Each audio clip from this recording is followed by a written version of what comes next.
President Zelensky supposedly made a statement today in AP. I'm not a big fan of AP, so maybe it was an incorrect statement, but he said he thinks the war's going to go on for a long time. ইউক্রেনকে সামরিক সহযোগিতা প্রদান সাময়িক সময়ের জন্য বন্ধ করে দিয়েছেন যুক্তরাষ্ট্রের প্রেসিডেন্ট ডোনাল্ড ট্রাম্প। হোয়াইট হাউসে ইউক্রেনের প্রেসিডেন্ট ভলোদিমির জেলেনস্কির সঙ্গে বাকবিতণ্ডার পর এ সিদ্ধান্ত নেন তিনি। স্থানীয় সময় রোববার একাধিক সংবাদ মাধ্যমের প্রতিবেদনে এই সিদ্ধান্তের কথা জানানো হয়। ফক্স নিউজের প্রতিবেদনে বলা হয়, যতক্ষণ না ট্রাম্প মনে করবেন দেশটির নেতারা শান্তির প্রতি অঙ্গীকারের সদিচ্ছা দেখাচ্ছেন, ততক্ষণ পর্যন্ত সহযোগিতা বন্ধ থাকবে।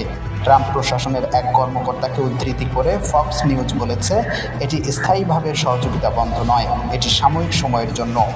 যুক্তরাষ্ট্রের যেসব সামরিক সরঞ্জাম এখন ইউক্রেনে নেই, সেগুলো এই সামরিক সহযোগিতা বন্ধের আওতায় পড়বে।